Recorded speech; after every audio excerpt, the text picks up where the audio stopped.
Muy buenos días a todos. Bienvenidos a una cita con la historia. El tema de hoy, la Guerra Fría y Centroamérica.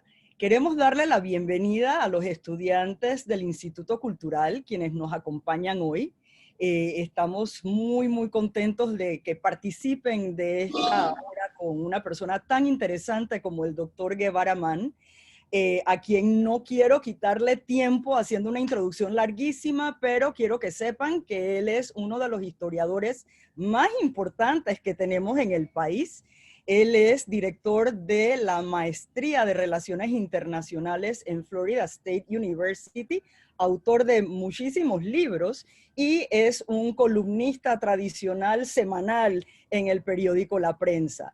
Carlos también es profesor en la Academia Interamericana de Panamá y como una contribución a la educación de todos, realmente queremos dedicarle una hora a la semana a aprender sobre la historia de nuestra vida, de nuestro mundo, de dónde vivimos, dónde estamos hoy, por qué estamos aquí hoy, qué fue lo que pasó antes para que hayamos llegado a este lugar en estos momentos de la vida. Así que, de verdad, sin más preámbulo, el doctor Guevara Mann con ustedes en una cita con la historia. Muchísimas gracias, Yeta. Muy buenos días a todos. Me encanta estar aquí de nuevo con ustedes y me complace muchísimo en esta ocasión saludar a los estudiantes. Veo a muchos de ellos, lo cual me resulta muy grato porque en parte importante este esfuerzo es un esfuerzo para los estudiantes de forma tal que puedan continuar su aprendizaje durante este periodo especial que confrontamos. En el día de hoy la cita ha sido convocada alrededor de la Guerra Fría y Centroamérica. Y es en cierta medida un seguimiento de lo que conversamos la semana pasada. La semana pasada hablamos acerca de la Guerra Fría como ese tercer gran enfrentamiento del siglo XX. Y yo creo que vale la pena que recordemos un poquito algunos de los conceptos que pudimos revisar la semana pasada. En primer lugar, la Guerra Fría, un periodo de la historia del siglo XX que abarca desde el final de la Segunda Guerra Mundial, o sea, en 1945, hasta 1990, 91, 1989, 91, o sea que cubre aproximadamente 45 años, más o menos medio siglo de la pasada centuria del siglo XX. La Guerra Fría estuvo caracterizada por una rivalidad abierta, pero restringida entre dos grandes superpotencias, la Unión Soviética y Estados Unidos. Esa rivalidad se escenificó, se protagonizó en escenarios económicos, en escenarios políticos, en escenarios propagandísticos y en escenarios militares. Sin embargo, nunca hubo una confrontación militar directa entre ambas potencias. Lo que sí hubo fueron guerras subsidiarias. Guerra subsidiaria significa cuando una potencia interviene en contra de la otra a través de un tercero. Y de eso hubo mucho durante la Guerra Fría y fueron guerras sumamente devastadoras y destructivas para los países que se vieron involucrados en ellas. Así que no es que se trate de una guerra fría en la que no hubo, de una situación en la que no hubo enfrentamientos militares. Sí los hubo. Lo que no hubo fue un enfrentamiento militar entre ambas superpotencias directamente. Cuando se enfrentaban lo hacían en distintos campos, campo político, campo propagandístico, campo económico, y también lo hacían en el campo de batalla, pero a través de terceros. El momento más, digamos, más dramático de la Guerra Fría fue la crisis de misiles de 1962, que fue una crisis que se suscitó precisamente en nuestro hemisferio, en Cuba, cuando Estados Unidos descubrió que la Unión Soviética había instalado misiles en esa isla, misiles que apuntaban hacia Estados Unidos, y durante 13 días hubo un momento de gran tensión a nivel mundial, porque no se sabía qué reacción podían tener las superpotencias. Se pensaba que podían llegar a un enfrentamiento nuclear alrededor de esta situación que se había generado, que Estados Unidos tomó como una amenaza enorme a su seguridad nacional. Pero esa crisis afortunadamente se pudo resolver a través de una conversación directa entre los líderes de ambos países, el presidente Kennedy y el presidente Khrushchev, no era presidente, era el líder de la Unión Soviética, Khrushchev, y a través de un acuerdo entre ellos se logró reducir esa tensión, eliminar la controversia, la razón de la controversia, que era esencialmente la presencia de los misiles en Cuba, y a partir de ese momento la Guerra Fría redujo su intensidad por lo menos hasta los años 80. Así que ese es básicamente el escenario, el planteamiento de la Guerra Fría, que como dije, es un periodo de la historia que abarca unos 45 años, casi medio siglo, a partir de la Segunda Guerra Mundial hasta el derrumbe del muro de Berlín y la disolución de la Unión Soviética en 1991. Me gustaría que tuviéramos una dinámica de preguntas, porque me parece que así es un poco más interesante y más fluido. Así que si hay preguntas, con mucho gusto, procedo. Carlos, gusto de verte de nuevo aquí en nuestra cita de los jueves. Bueno, yo voy a comenzar con las preguntas para ver si todos comenzamos a entusiasmarnos y involucrarnos. En base a lo que quedamos la vez pasada, creo que nos tocaría hablar de cómo se manifestó la Guerra Fría en América Central. Bueno, sí, exactamente, es un punto de partida importante. Sí, la Guerra Fría tuvo un escenario importante en América Central, y esto fue una catástrofe para los países de América Central.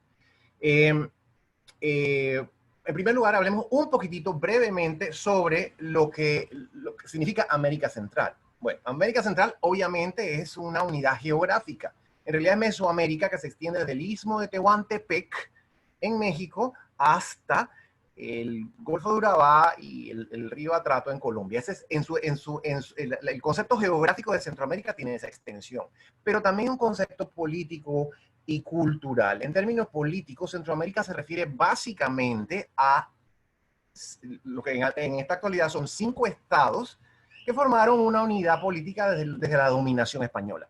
Estos que son 5 estados en la actualidad, en aquella época eran provincias, ¿no? Pero en esta actualidad son 5 estados, formaban parte de lo que los españoles denominaron el Reino de Guatemala. Y en el Reino de Guatemala, que estaba adscrito al Virreinato de México, que se llamaba el Virreinato de Nueva España, el Reino de Guatemala tenía 5 partes integrales: la actual Guatemala, El Salvador, Honduras, Nicaragua y Costa Rica. Hasta allí llegaba el Reino de Guatemala. Panamá, que forma parte geográfica de Centroamérica, estaba adscrita primero al Virreinato del Perú, como lo sabemos, y después al de Santa Fe, o la Nueva Granada. Bien, después del derrumbe de la dominación española, estos 5 estados, que son 5 estados en la actualidad, pero en ese momento surgieron a la vida independiente como las Provincias Unidas de Centroamérica.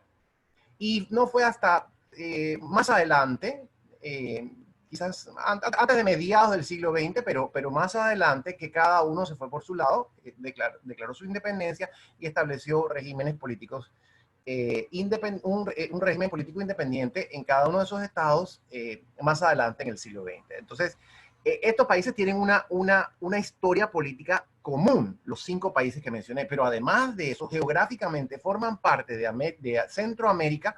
Panamá, que no tiene mayores vínculos políticos ni culturales con el resto de Centroamérica, y Belice, que es una sección de Guatemala que fue cercenada por los británicos en los siglos XVII y XVIII, y que se estableció como una unidad política con características totalmente distintas. Entonces, vemos que hay 5 países que comparten una cierta historia en común, una historia política en común, pero que en términos de unidad geográfica, el concepto de Centroamérica es más amplio. Eso en primer lugar. En segundo lugar, hay particularidades entre los países que constituyen Centroamérica. Por una parte, tenemos el país con más profunda y larga tradición democrática, no solo en Centroamérica, sino en América Latina, que es Costa Rica. Costa Rica tiene más de 70 años de ser una democracia, el país más democrático del continente, y ciertamente es un país con una tradición democrática importante. Al mismo tiempo, los otros países, con la excepción de Belice, que como dije tiene una dinámica distinta, tiene un sistema parlamentario, se ha mantenido como democracia también desde su independencia, pero los otros países tienen, incluyendo a Panamá, tienen una historia de regímenes militares y de quebrantamiento o debilidad en sus sistemas democráticos cuando los han tenido. Y en términos de desarrollo socioeconómico, también las diferencias son importantes. En la actualidad el país con mayor desarrollo humano de la región es Panamá en la actualidad. Panamá y Costa Rica, pero en estos momentos Panamá está más arriba. Durante mucho tiempo Costa Rica estuvo más arriba, pero en la actualidad es Panamá. Ahora no sabemos cómo va a evolucionar esto después de la pandemia, que por supuesto que va a revolucionar todos los indicadores. Pero en términos de desarrollo humano, Panamá y Costa Rica lideran y los otros países van bastante más rezagados. Entonces, eso para establecer un concepto, una idea general acerca de lo que significa Centroamérica, que es una unidad geográfica, no cabe duda, pero no es, la unidad política no existe entre todos los países. Existe más claramente una comunidad o una historia política compartida entre 5 de ellos. Y hay un aspecto sumamente importante en la situación geográfica de Centroamérica, como un estrecho istmo entre 2 mares importantes que desde el contacto con Europa ha tenido una posición estratégica atractiva. Y esa posición estratégica, o el atractivo de esa posición estratégica aumentó en los siglos XIX y definitivamente en el siglo XX. Entonces, esto nos lleva un poquito a la Guerra Fría, a partir de 1945. ¿Cómo se involucró Centroamérica o cómo fue involucrada Centroamérica en la Guerra Fría? Bueno, dije ya que fue un escenario de enfrentamientos. Fue un escenario de enfrentamientos entre las superpotencias, pero que no actuaban directamente. No actuaron directamente en Centroamérica, quizás con la excepción de 1954, que es el caso que me quisiera enfocar hoy, en Guatemala, en que hubo una intervención muy marcada por parte de Estados Unidos, pero que se define todavía en los libros de historia como una intervención encubierta, y a finales del periodo hubo una invasión militar a Panamá. Entonces eso también forma parte del involucramiento de la región en la Guerra Fría. Entonces con eso quiero decir que Estados Unidos estuvo muy involucrado en el istmo centroamericano durante la Guerra Fría, a través del apoyo militar que brindó a los ejércitos de la región para que se opusieran a los movimientos marxistas-leninistas, a través de operaciones encubiertas o supuestamente encubiertas, como la de Guatemala, que fue absolutamente evidente, pero en fin, la de Nicaragua también. En Nicaragua también hubo una operación encubierta de parte de Estados Unidos, definida como encubierta, pero fue absolutamente evidente, y a través de intervenciones directas como la que hubo en Panamá. Me callan. Y de parte de la Unión Soviética también hubo un intervencionismo, sobre todo a través del apoyo de la Unión Soviética a los grupos guerrilleros que fueron particularmente activos en Guatemala, El Salvador y Nicaragua. No solamente la Unión Soviética, también se dio el fenómeno que un estado subsidiario de Moscú, en este caso Cuba, también intervino y también participó. Entonces había apoyo de la Unión Soviética y apoyo de Cuba, sobre todo a finales de los años 60 y en los años 70. Así que, para resumir, América Central fue tristemente un escenario importante de confrontación entre ambas superpotencias durante la Guerra Fría. Tenemos varias preguntas, Carlos, que no sé si quieres contestar ahora o luego cuando vayamos desarrollando la conferencia. Iván McGowan nos pregunta si Panamá tuvo alguna participación con el movimiento de armas y entrenamiento de personal en los conflictos de comunistas y derechas en Centroamérica. Y luego, no sé si quieres contestar esa o te sigo leyendo para que tú en tu intervención puedas unir las distintas respuestas. Yo creo que para mayor eficiencia, porque no tenemos tanto tiempo tampoco, vamos leyéndolas y yo voy tomando notas, ¿no? Ok, perfecto. Para contestar. Entonces, la siguiente es, ¿por qué considera usted que los Estados Unidos de América, después de décadas de apoyo irrestricto, deciden promover la salida de Tachito Somoza de Baile y su familia de Nicaragua, dando inicio a la desestabilización de Centroamérica? Y Zoila nos pregunta si podría en un momento dado hablarnos de la Escuela de las Américas que estuvo en Panamá. Y bueno, obviamente nosotros, además de lo que ya nos conversaste, queríamos entender cuáles fueron las intervenciones extranjeras en América Central durante la Guerra Fría. Perfecto. Voy a comenzar por esa porque nos da un poquito de estructura y después atiendo las otras tres que mencionaste, que son todas preguntas sumamente interesantes. Bien, Gracias. ¿cuáles fueron las intervenciones? Básicamente, comienzan desde el principio de la Guerra Fría y terminan en el final de la Guerra Fría. O sea que hubo intervenciones a todo lo largo del periodo. ¿Qué modalidades adoptan? En primer lugar, o no en primer lugar, pero una de ellas es la intervención encubierta. Así es como se define, pero como dije, no están encubierta. La primera, que fue en realidad la primera intervención de la CIA en América Latina, ni siquiera en Centroamérica, sino en América Latina, fue la de 1954 en Guatemala. Entonces, como estas, hay otras. ¿Qué significa una intervención encubierta? Una intervención a través de la CIA, de la Agencia Central de Inteligencia, en que no hay una guerra declarada, o sea que Estados Unidos no declara la guerra ni manda a sus tropas, sino que interviene encubiertamente, de forma supuestamente secreta, aunque sea evidente para todo el mundo, para apoyar a uno de los bandos, en este caso, al bando, en el caso de Guatemala, al bando contrario al gobierno democrático de Guatemala. Y más adelante también hay una operación encubierta en Nicaragua, que es muy evidente en los años de 1980, en que Estados Unidos ya, y ni siquiera de una manera encubierta, llega hasta el extremo de minar, o sea, sembrar de minas los puertos nicaragüenses. Entonces, esa es una modalidad, la intervención encubierta de Estados Unidos. Por otra parte, está el apoyo militar. Y todos los países de América Central en algún momento recibieron apoyo militar de parte de Estados Unidos, entrenamiento militar.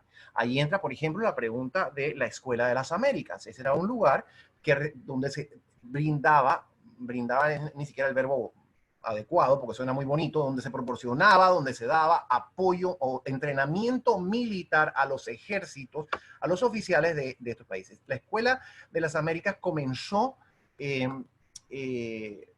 poco después de la Segunda Guerra Mundial, se llamaba Army Caribbean School, estaba situada en Panamá, y después cambió de nombre a School of the Americas y recibió a lo largo de su historia, mientras estuvo establecida en Panamá, a miles, literalmente miles de oficiales de países latinoamericanos para que recibieran entrenamiento en diversos aspectos de la milicia, incluyendo, según algunos no, incluyendo faenas de contrainsurgencia, o sea, de cómo combatir a los insurgentes, que en su mayoría no, casi que en su totalidad eran insurgentes marxistas, y por otro lado, según se ha criticado muchísimo, también recibieron entrenamiento en tácticas de inteligencia, de espionaje y de tortura.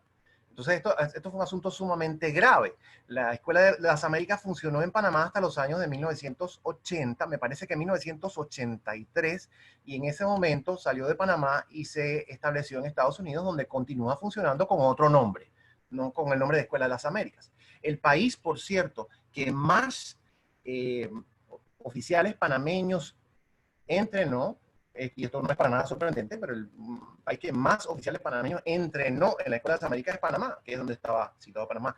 Por ahí veo a Betty Brannan, a quien me complace muchísimo saludar, y quien es una persona que se ha dedicado a dar un seguimiento muy cuidadoso a la Escuela de las Américas, desde que se llamaba Escuela de las Américas y después de su cambio de nombre, y al entrenamiento que continúa brindando a los cuerpos de seguridad de los países de América Latina, que es un asunto muy cuestionado.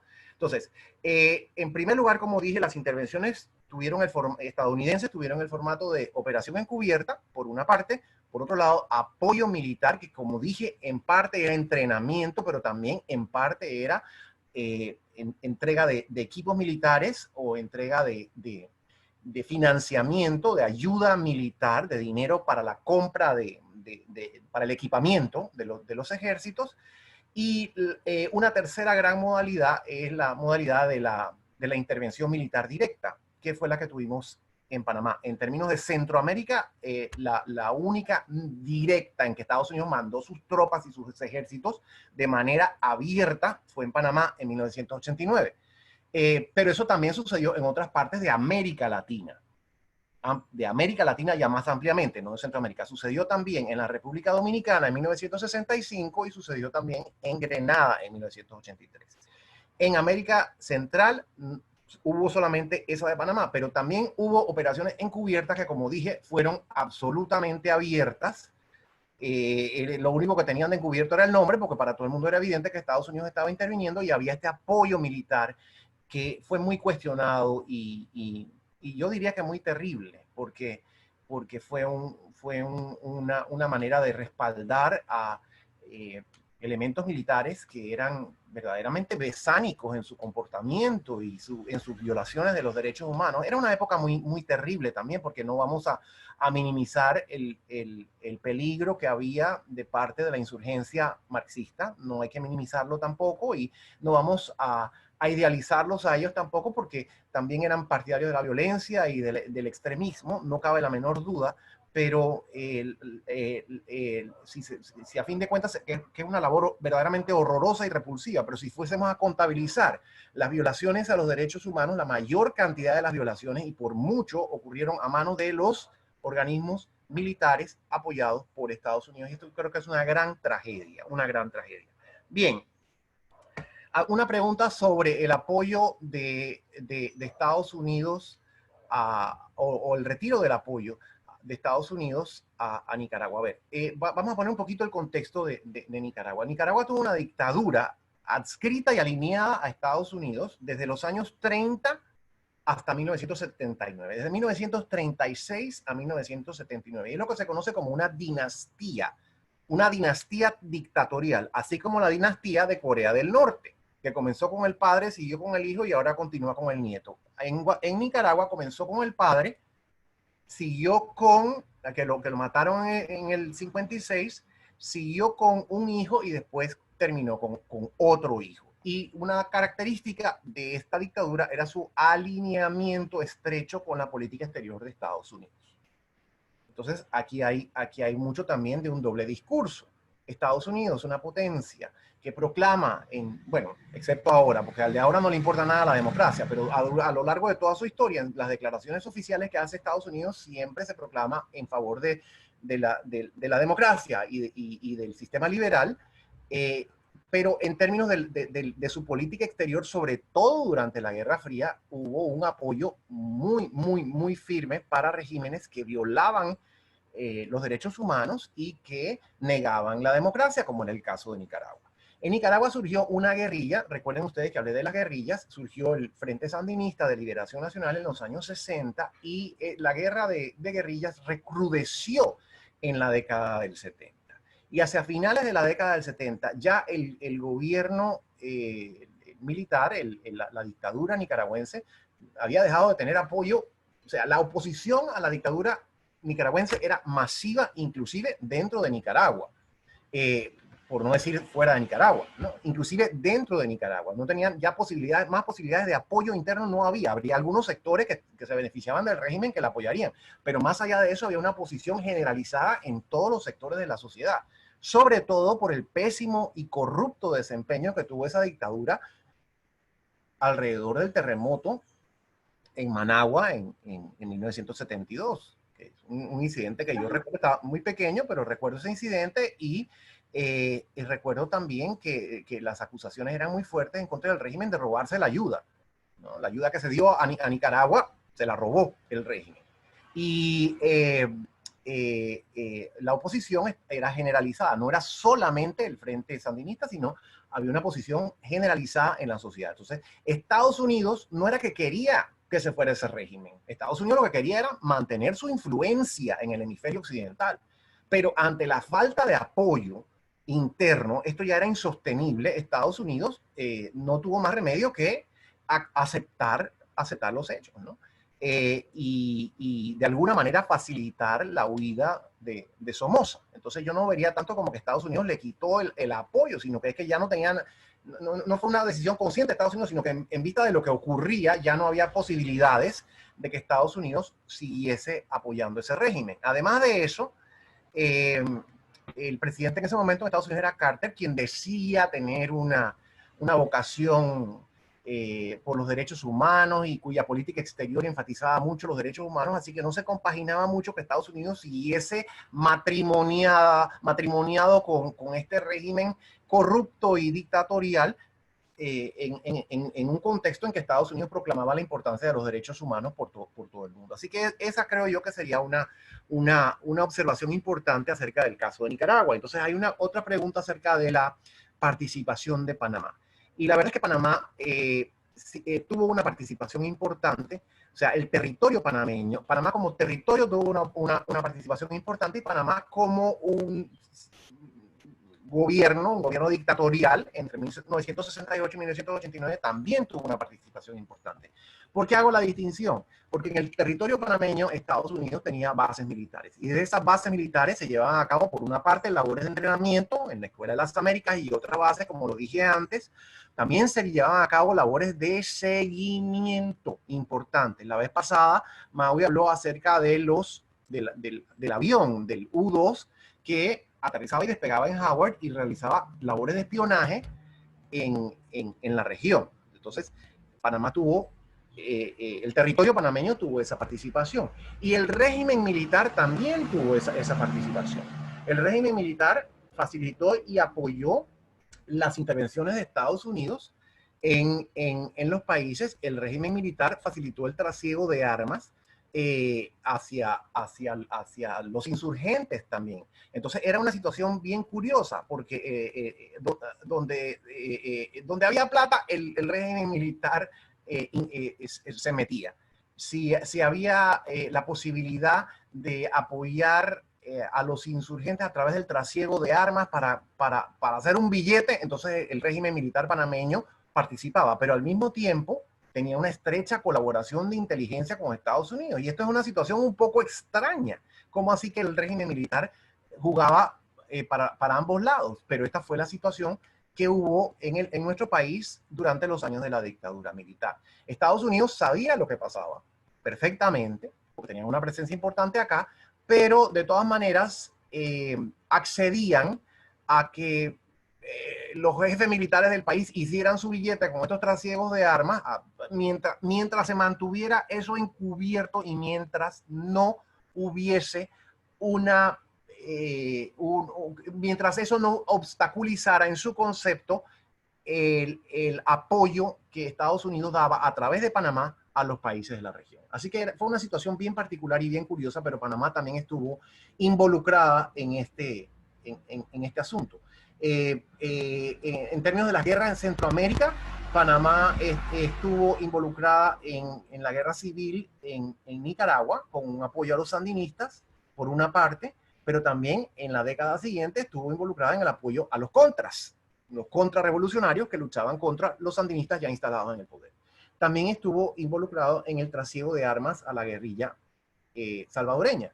Y, por supuesto, en el trasiego de armas y en el lavado de dinero de drogas de las guerrillas colombianas. Pero bueno, Colombia no está en Centroamérica, pero eso también fue parte importante del desempeño de la dictadura militar en Panamá.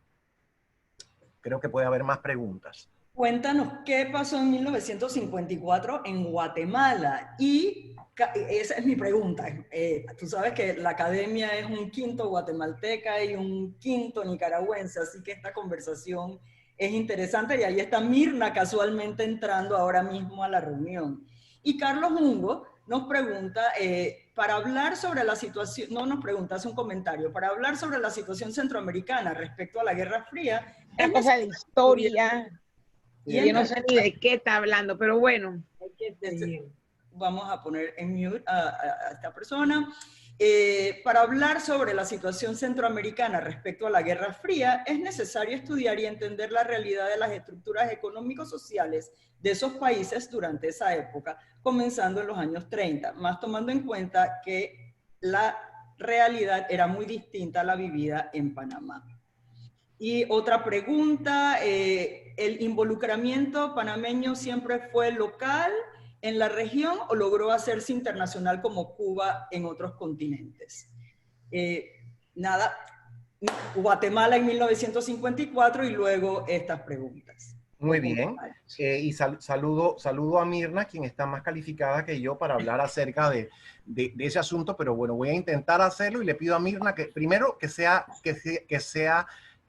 tolerante conmigo, y en segundo lugar que si cometo alguna equivocación o hay algo que dejo por fuera, que por favor lo añada. Eso. A tus órdenes, con gusto. Gracias, Mirna. Entonces, voy a mencionar brevemente, voy a aludir brevemente a los otros dos puntos antes de enfocarme en Nicaragua, en Guatemala, porque los otros dos comentarios también son importantes. Lo de Panamá, básicamente fue un apoyo. Cuando hablo acerca del trasiego de armas, evidentemente que eso era secreto, eso se supone que eso no era público, pues, pero todo el mundo sabía, ¿verdad?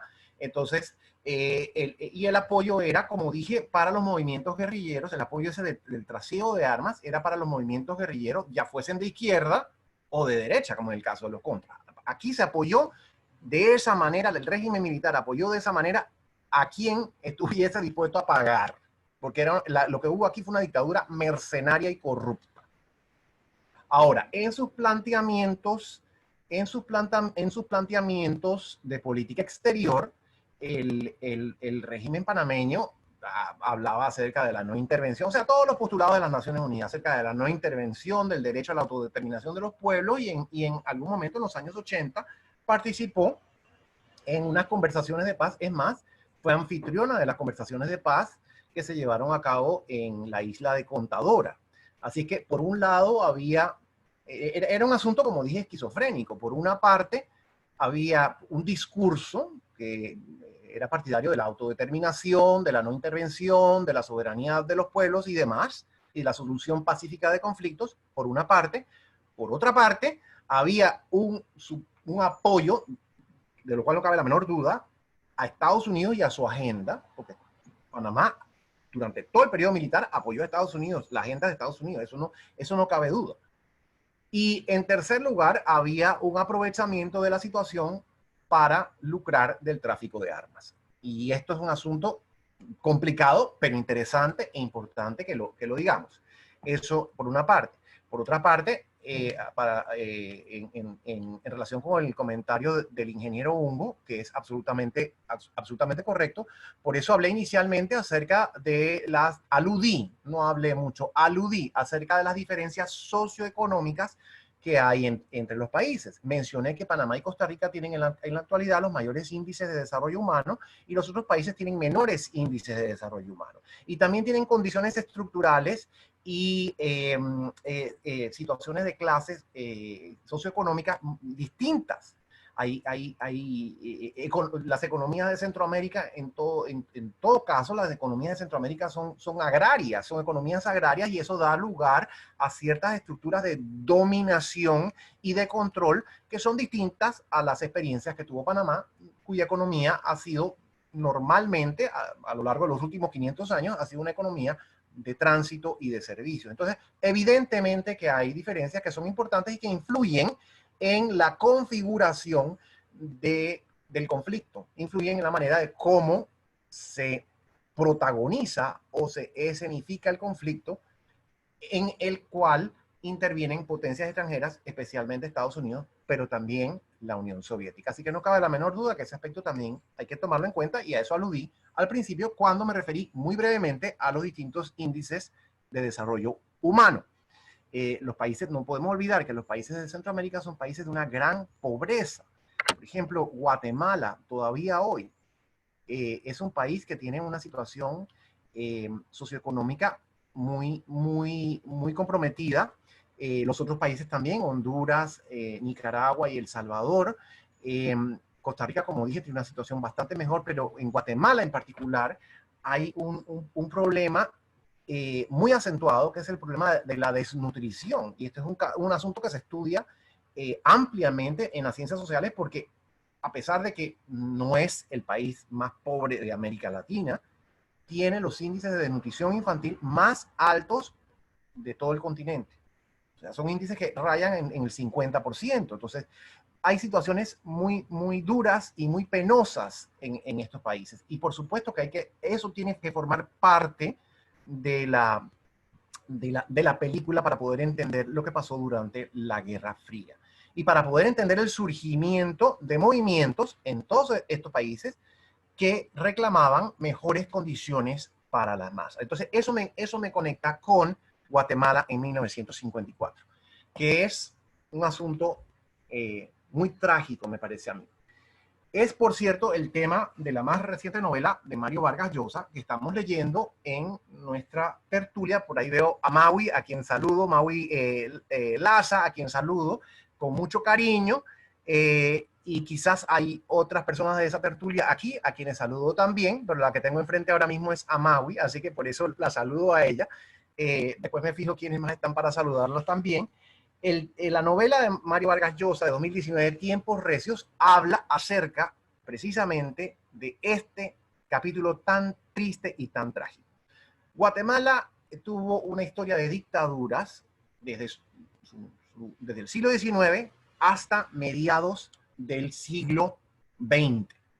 La última que había tenido a mediados del siglo XX había sido la de un dictador que se llamaba Jorge Ubico. Y Jorge Ubico cayó en 1944 como parte de esta segunda ola de la democracia acerca de la cual he hablado anteriormente. Fueron unos vientos democráticos que soplaron con fuerza, en parte motivados por el triunfo de los aliados, sobre todo de Estados Unidos y de Gran Bretaña, en la Segunda Guerra Mundial. Entonces hubo mucha retórica y mucho impulso y mucha motivación democrática, y esos vientos se esparcieron por todo el mundo y llegaron a Guatemala. Qué cosa tan interesante. Entonces en Guatemala se derrocó a este dictador, que era un dictador sumamente represivo, que tenía 13 años de estar en el poder, y comenzó en octubre de 1944 lo que se llamó la Revolución de Octubre, que fue el primer experimento democrático de Guatemala. Como parte de ese primer experimento democrático, Guatemala tiene sus primeras elecciones libres. No había tenido nunca elecciones libres. Tiene sus primeras elecciones libres a finales de ese año y triunfa un intelectual y pedagogo guatemalteco de nombre Juan José Arévalo. Arévalo gobierna de forma democrática durante 6 años, me parece, del 45 al 51, y durante su gobierno lleva a cabo impulsa importantes acciones sociales, importantes obras sociales.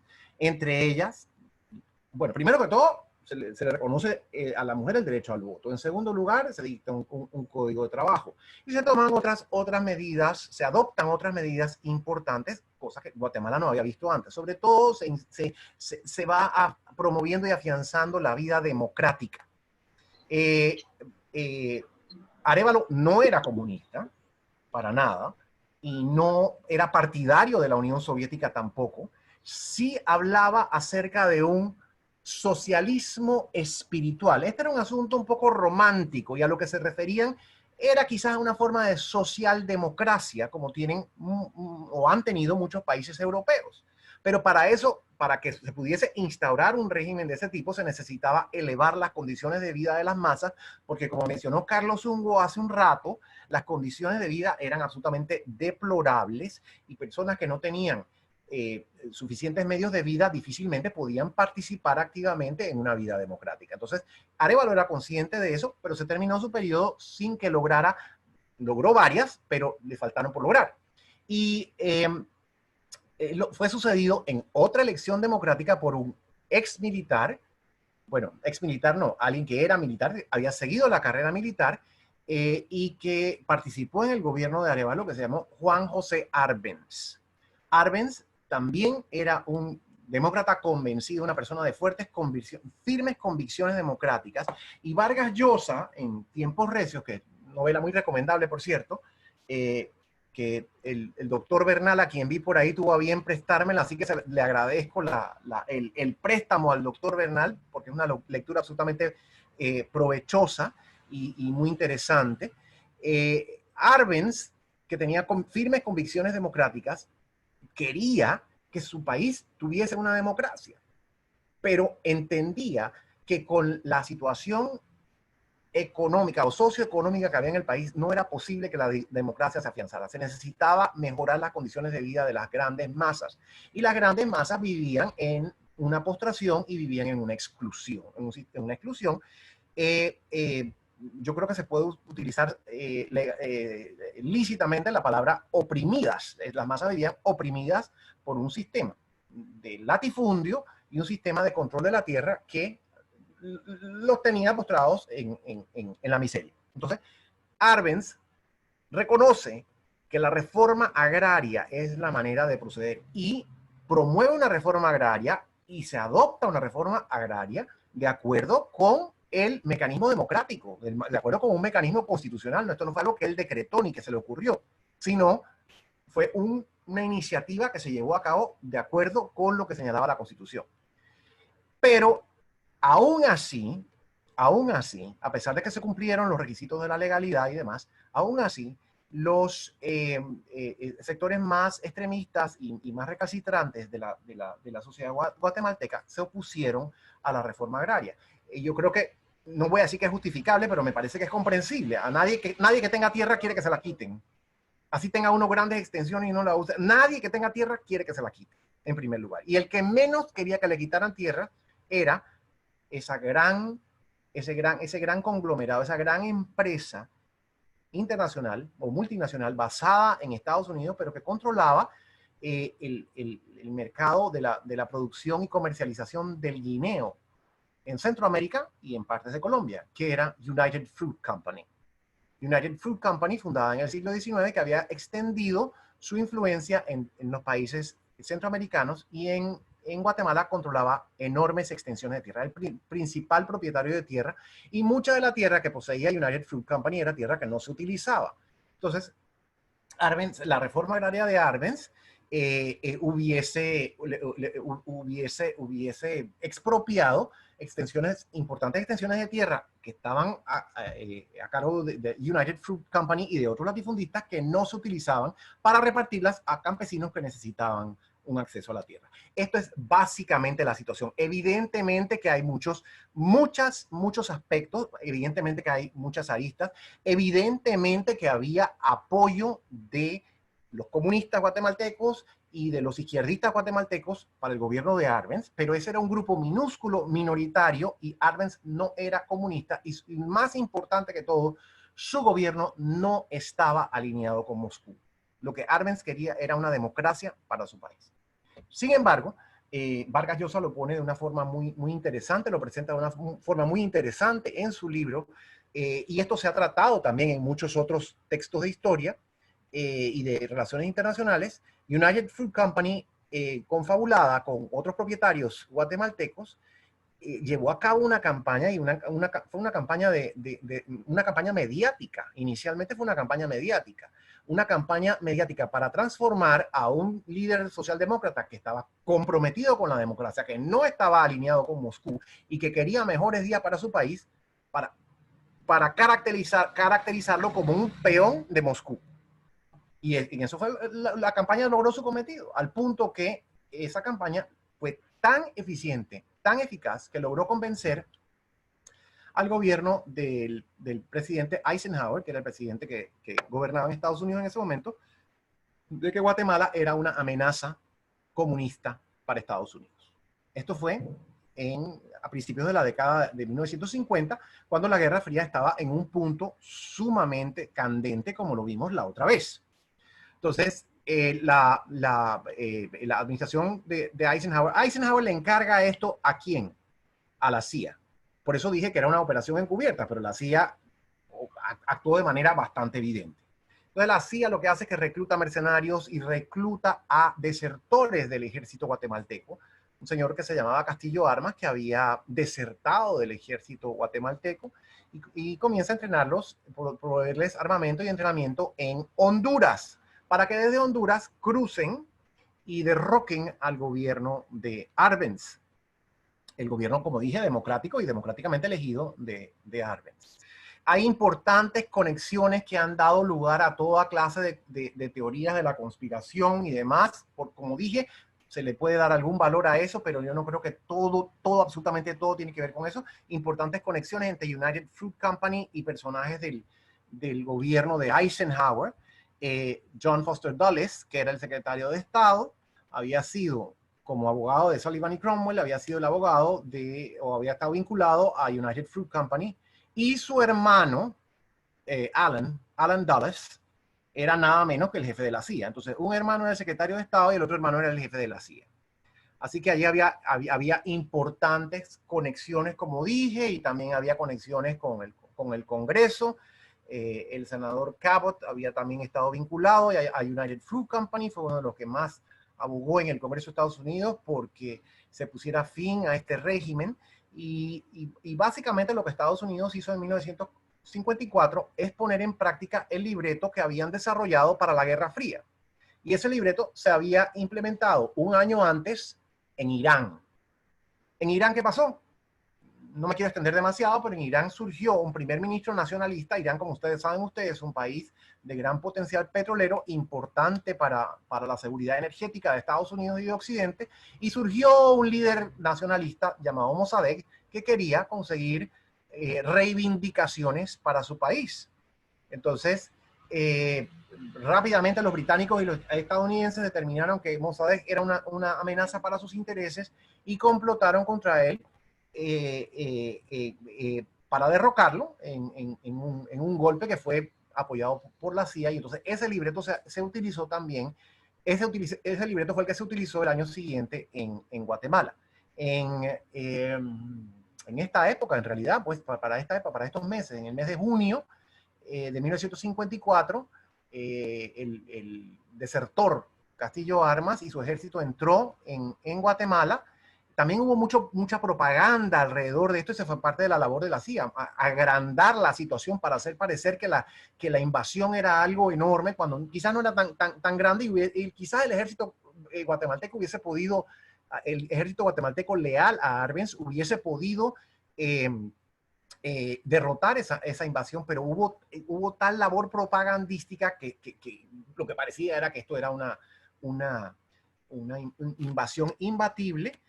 Sí hubo derramamiento de sangre, y entonces a finales de junio, para evitar un baño de sangre y para tratar de salvar, ilusamente pensó que podía tratar de salvar la Revolución de Octubre, Arbenz renuncia y deja a cargo a una persona que pensaba que podía ser más aceptable a Estados Unidos, pero este individuo que dejó a cargo es rápidamente derrocado por Castillo Armas, y Castillo Armas asume el poder directamente en julio de 1954, poniendo fin con eso a la Revolución de Octubre, que lo que buscaba era mejorar las condiciones socioeconómicas de la mayoría de los guatemaltecos e instaurar en Guatemala un gobierno democrático. No quiero idealizar tampoco esta experiencia, porque he estudiado política lo suficiente para saber que no se puede idealizar a ningún grupo, ni a ningún partido, ni a ningún gobierno, pero sí hay que decir que las credenciales democráticas de este gobierno eran sólidas, eran legítimas, y que el gobierno no estaba alineado con Moscú. Eso no era cierto. Sí recibía apoyo de algunos grupos comunistas en Guatemala, pero estos grupos eran minoritarios. Aquí lo que hubo fue básicamente un complot de los grupos afectados por las políticas socioeconómicas de Arbenz, un complot, una confabulación entre ellos, la CIA y el gobierno de Estados Unidos más generalmente, en el marco de esta gran confrontación que había entre Estados Unidos y la Unión Soviética, según la cual, para Estados Unidos, donde hubiese un atisbo de nacionalismo o donde hubiese un atisbo de justicia social, estaba ya sembrada la raíz del comunismo moscovita y había que erradicarla. No sé si con eso de alguna manera, no sé qué piensa Mirna de lo que acabo de decir. Yo creo que Tiempos Recios hay que leerlo. Yo creo que convendría muchísimo leer la novela, porque me parece que es muy, muy provechosa, además es muy bien escrita y entretenida. Triste, pero entretenida, ¿no? Excelente. Carlos, me voy a leer un par de comentarios que nos han hecho a través del chat. Y voy en orden de post. Dice que los patriotas dominicanos apoyaban a Francisco Camaño de Ño y tuvieron algo que ver con la muerte de Torrijos. No sé si quieres anotar para hacernos comentarios con relación a eso, porque dice que facilitó armas, pero después los traicionó con los americanos que invadieron República Dominicana en la década de los 60. Daniel Martínez nos pregunta cómo fueron las relaciones militares entre Panamá y Estados Unidos después de la Guerra Fría. Y también nos hablan de la Revolución Europea y la Revolución Rusa, que qué papel jugaron en el inicio del comunismo de la Unión Soviética. Te mandan saludos por una excelente presentación, que si el comunismo de Platón tuvo algo que ver con el maoísmo, qué papel jugó el Comando Sur en las intervenciones de Centroamérica. Quieren saber tu opinión de cuán involucrada estuvo United Fruit Company y en los golpes de Centroamérica. Bueno, ya hablaste un poco de eso. Cómo afectó el comunismo latinoamericano en las relaciones imperialistas norteamericanas. Nos dicen que lástima que Estados Unidos tuvo visión tan corta. Quienes aún investigan y estudian el caso Kennedy descubrieron que en Guatemala hubo una reunión y actividad previa en la que estuvo el expresidente Bush. Te siguen felicitando, así que con eso tienes bastante para 10 minutos. Para 10 minutos, exactamente. Así que por favor llámame la atención, Yeta, porque sabes que tengo la mala costumbre de hablar sin parar. Bien, son varios los comentarios, los cuales agradezco con todo cariño. Sobre todo agradezco el interés y el entusiasmo de las personas por seguir conociendo acerca de estos temas. Y yo quiero decirles que yo también estoy en esa labor. Mientras más profundizo, me doy cuenta de cuán grande es mi propia ignorancia y cuánto más hay que aprender. Entonces, esto es una exhortación sobre todo para los estudiantes, para que busquen información, ahora que hay tanta información disponible, pero información de buena calidad, que sean discriminatorios al respecto de las fuentes, y que busquen, que se interesen y que busquen información. Bien, varias preguntas voy a tratar de atenderlas en la medida de lo posible. El comunismo. El comunismo es una idea que tiene, como lo señaló uno de los participantes, tiene raíces que se remontan a la antigüedad. Ahora, entre el comunismo de la antigüedad, o sea, la posesión de bienes en común en una sociedad en que no hay propiedad privada, sino que todo se mantiene en común, y el comunismo como un fenómeno del siglo XX que tiene implicaciones políticas sumamente importantes, hay una gran diferencia. Ese comunismo de la antigüedad, ese comunismo idealizado, ese comunismo inclusive que tiene resonancia para los inicios del cristianismo, ese comunismo no es el mismo comunismo que impulsó la Unión Soviética en el siglo XX.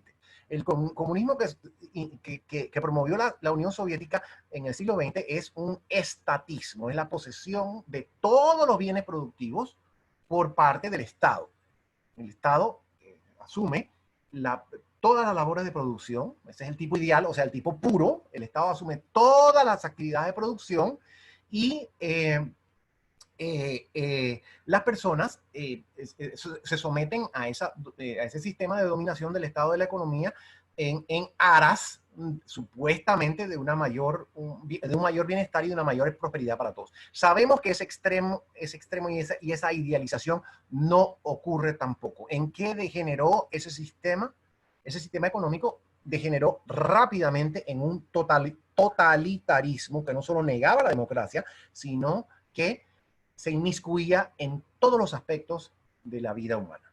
Y así como el totalitarismo nazifascista de los años 30 y 40 pretendió ejercer un dominio total y completo en la sociedad, también aspiraba a hacerlo el totalitarismo estalinista de esa época.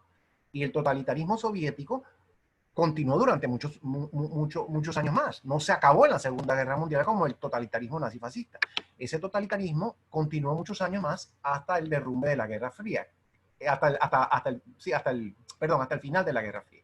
Claro está que para finales algunos de los aspectos más extremos de ese sistema se habían perdido, pero de todas maneras esas dictaduras continuaron hasta ese momento. Entonces,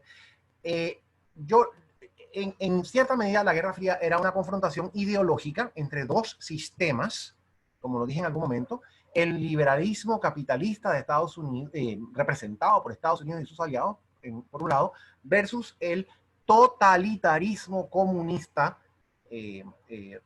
representado por Moscú y sus aliados, y eventualmente por China también, como otro polo. Así que era en cierta medida una confrontación ideológica, sobre todo en el campo propagandístico era una confrontación ideológica.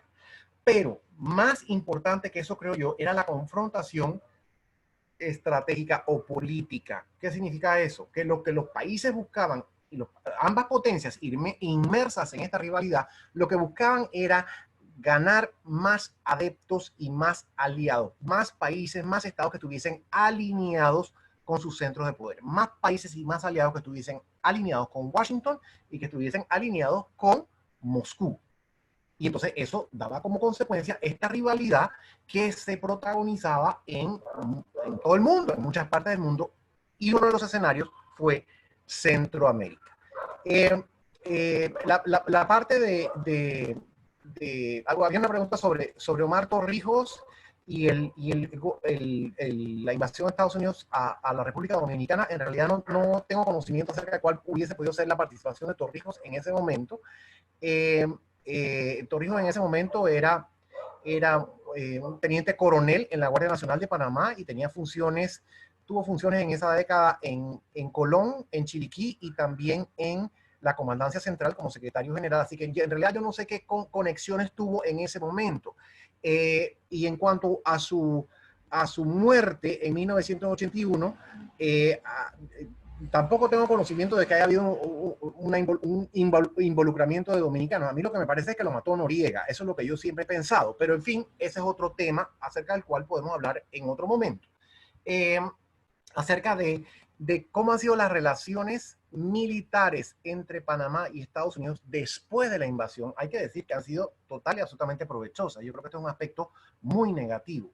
Estados Unidos se ha dedicado a apoyar la militarización en Panamá y como resultado de lo cual hemos tenido la transformación de una unidad de frontera que es Senafront en un ejército y la militarización del servicio aeronaval también y una ayuda militar y un entrenamiento militar de personal panameño en los centros de entrenamiento de Estados Unidos. Ese, como dije, es otro tema, pero resulta, me parece a mí, un poco problemático, siendo que la República de Panamá no tiene ejército, dice la Constitución, pero esa no es la realidad. Sí tenemos ejército y Estados Unidos se ha dedicado a apoyar ese ejército.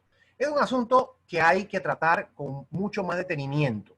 Pero en términos de la respuesta a la pregunta, que es si Estados Unidos ha apoyado o cómo han sido las relaciones militares entre Estados Unidos y Panamá, hay que decir que han sido sumamente fructíferas y sumamente provechosas para los sectores militares de ambos países desde entonces, en detrimento de nuestra institucionalidad democrática, debo decir. Había una pregunta o un comentario sobre la presencia de grupos internacionales en Guatemala. Remontándonos a 1954 y posteriormente.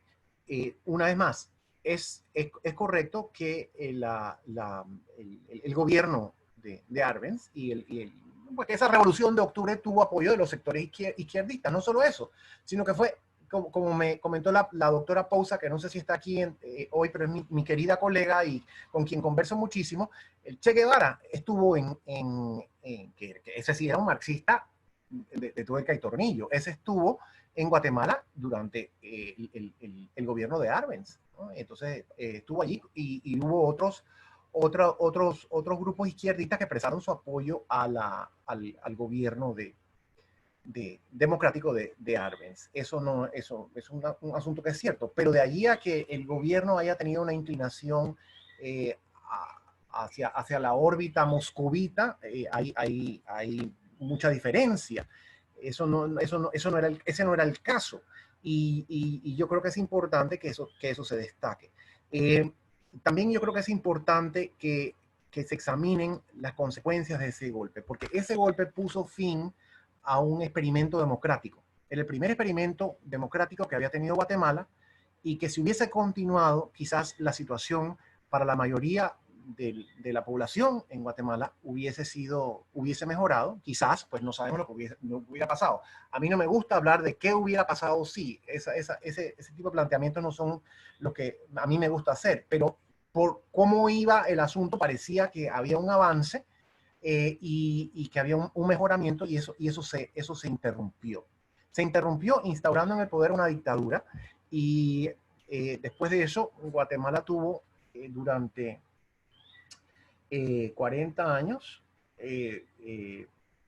bueno, hasta los años 80, hasta mediados de los años 80, hasta el 85 tuvo gobiernos militares, con algún intento de elecciones y de gobiernos democráticos que rápidamente o eran revertidos o la influencia de los militares era tan grande que el presidente civil no tenía en realidad mayores posibilidades. Entonces fue una situación muy difícil para la democracia y también fue una situación muy difícil para los derechos humanos, porque al poco tiempo surgieron grupos guerrilleros, como dije yo, a inicio de los años de 1960, surgieron grupos guerrilleros por parte de izquierdistas frustrados porque a través de la vía democrática no iban a conseguir las reivindicaciones que anhelaban, entonces optaron por la vía violenta, la vía de la guerrilla, y la respuesta del ejército guatemalteco fue absolutamente feroz, absolutamente terrible.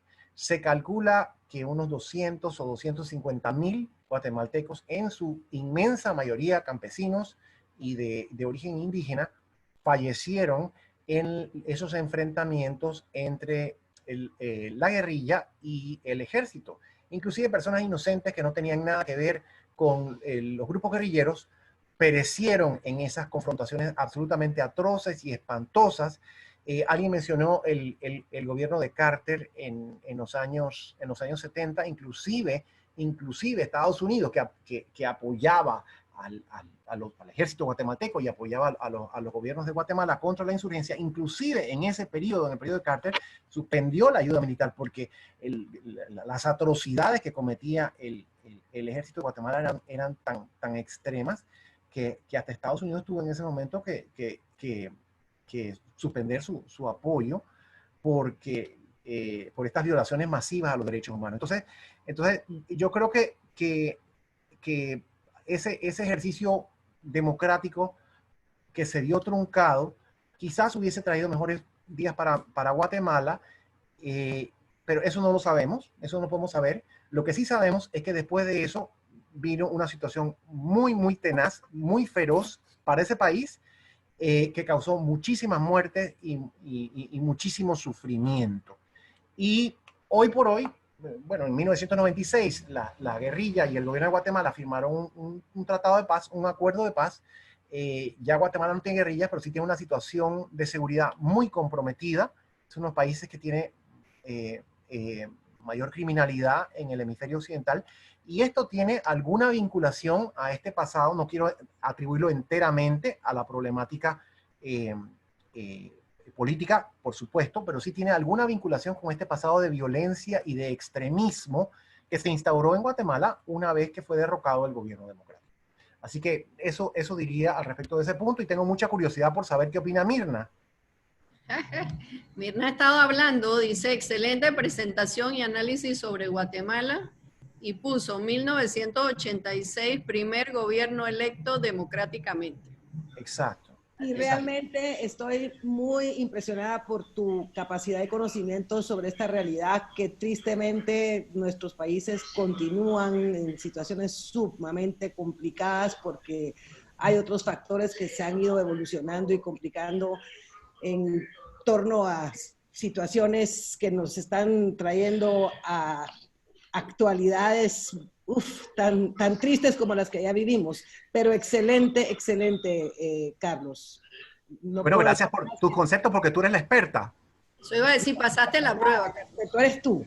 Yo hubiese querido que Eduardo, mi esposo, participara, pero porque claro, él fue uno de los actores que participaron en la firma de los acuerdos de paz, pero en este momento está en otra reunión. Pero realmente excelente, Carlos. Muchas gracias.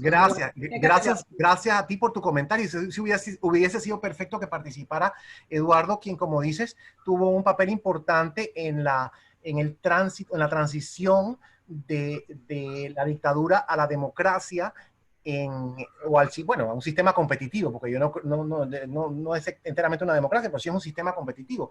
Pero lo triste, y a mí me parece lo trágico, es que se hubiese podido conseguir una democratización en los años 50, porque ya había comenzado. Sin embargo, eso fue truncado por esta política exterior de Estados Unidos tan afincada y tan obcecada en el marco de la Guerra Fría. Así es que es evidente que la Guerra Fría ese contexto ideológico de la Guerra Fría tuvo implicaciones muy tremendas y muy trágicas para nuestros países.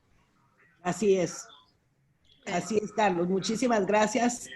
Ciertamente nada puede ocurrir si no hay actores dentro de cada uno de nuestros países que sean de alguna manera alineados en esa convicción, pero todos tenemos esperanza de que nuestros países evolucionarán para una mejor democracia algún día.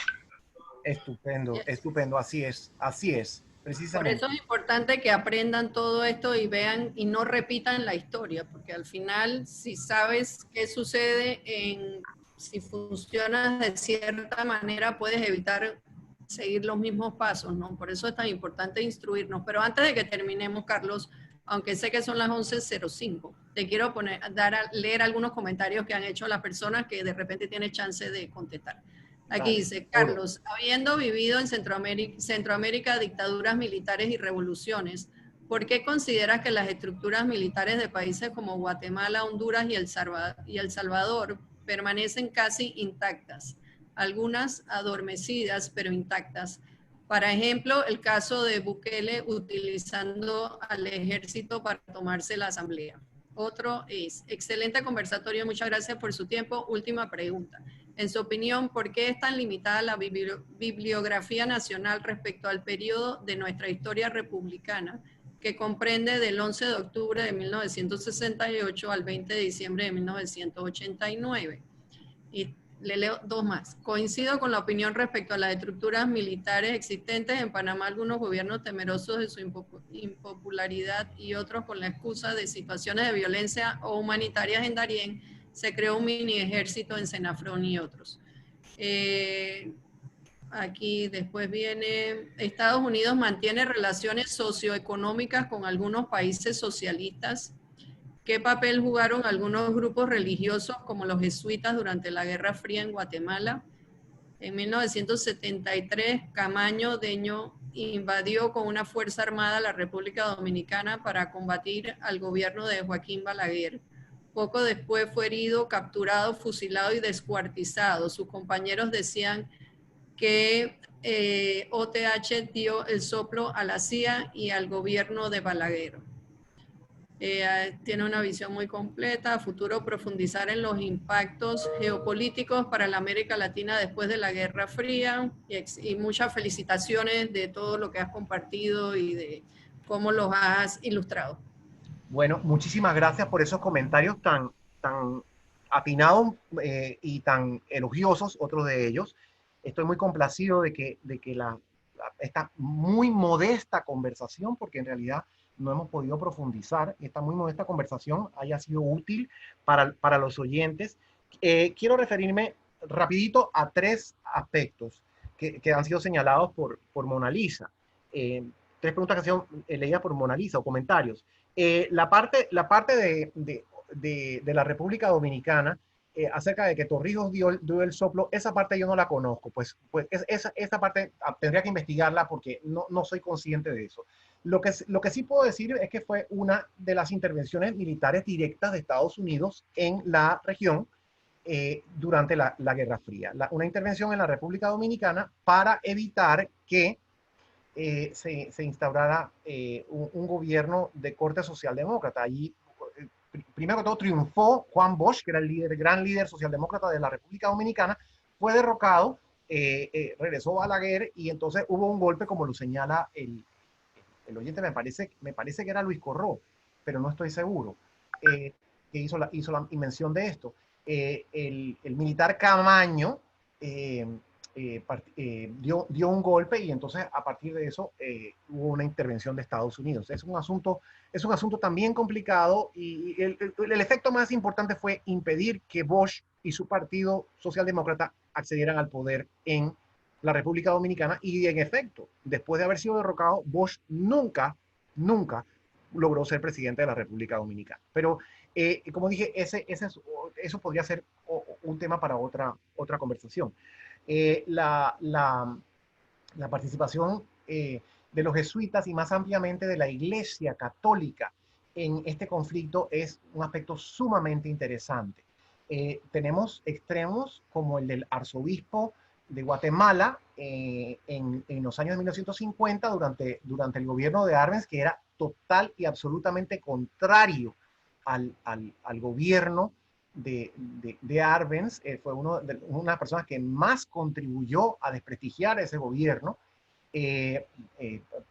Emitía proclamaciones en todo momento en contra del supuesto comunismo y la supuesta instauración del comunismo en Guatemala a partir de las acciones de ese gobierno. Por una parte tenemos ese extremismo, pero por otra parte tenemos también grupos dentro de la Iglesia Católica como la Orden de los Jesuitas, que tuvo una postura mucho más consona con los valores del humanismo cristiano y con la idea de un mejoramiento para las condiciones socioeconómicas de la población. Estaba más cerca del pueblo.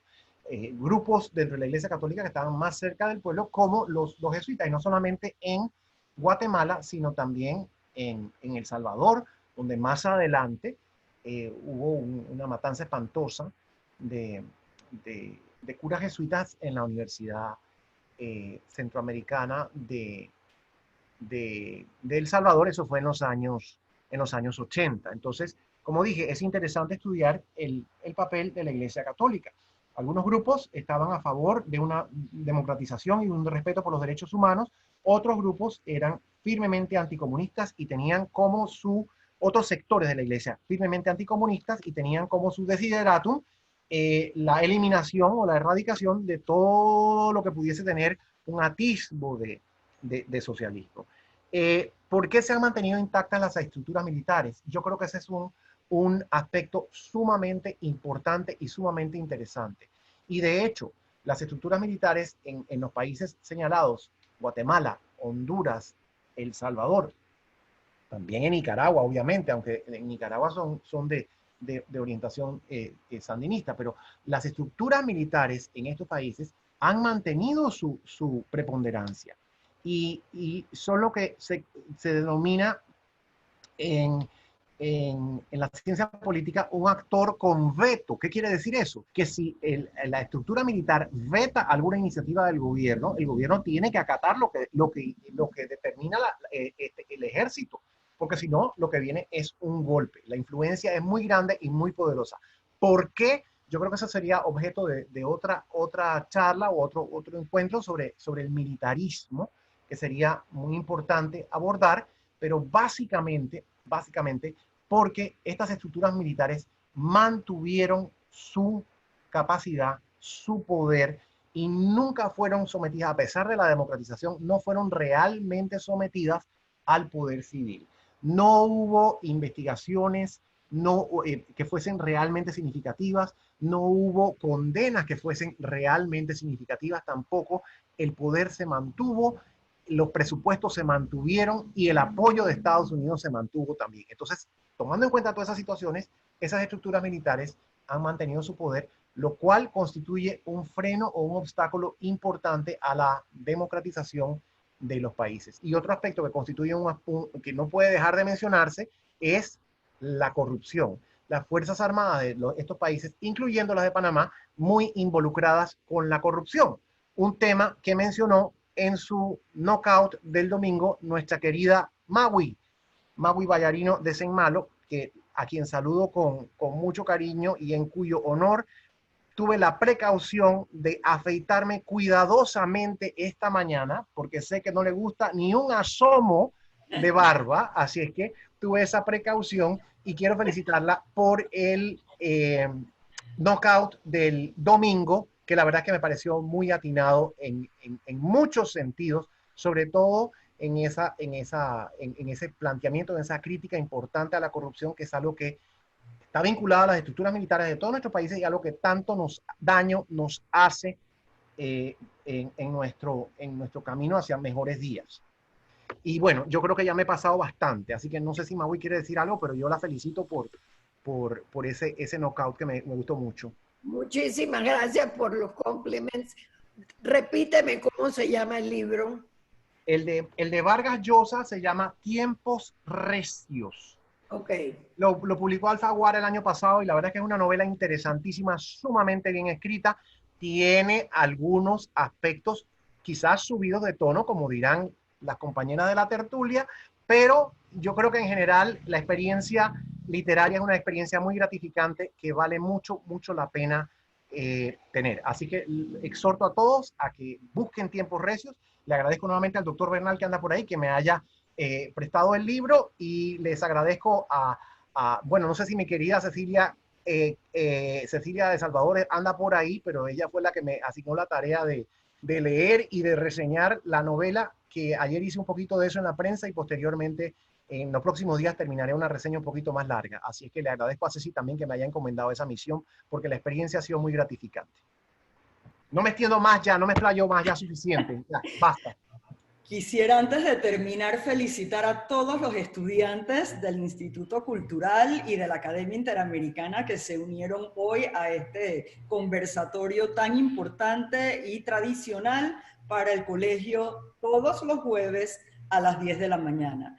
Carlos, a ti una vez más, gracias por ilustrarnos con tantos temas de interés y esperamos poder continuar con muchos más mientras que estemos en pandemia y después de la pandemia. Esto acaba de empezar y no tiene fin. Hemos creado una estrella. Así que de verdad, muchísimas gracias. Gracias a ti. Luego un aplauso para el doctor Guevara Mann. Gracias. Yo prefiero decir que hemos creado un espacio público, y es una cosa que me encanta, que la academia haya facilitado este espacio para que todo el que quiera se una y que todo el que quiera participe. Me da pena que a veces hablo demasiado y que hay otras personas que quisieran participar también. Quizás podemos enfocarnos un poquito más en esa dirección, pero yo felicito a la academia y le agradezco mucho este esfuerzo que hace para que tengamos un espacio de reflexión en estos momentos tan difíciles para todos. Gracias, Carlos, y quiero que sepan que todas las grabaciones de las charlas de Carlos están en nuestra página web, también en nuestro canal de YouTube, Academia Interamericana de Panamá. Ha sido un verdadero placer y hasta el próximo jueves. Chao, que estén bien. Hasta luego. Chao.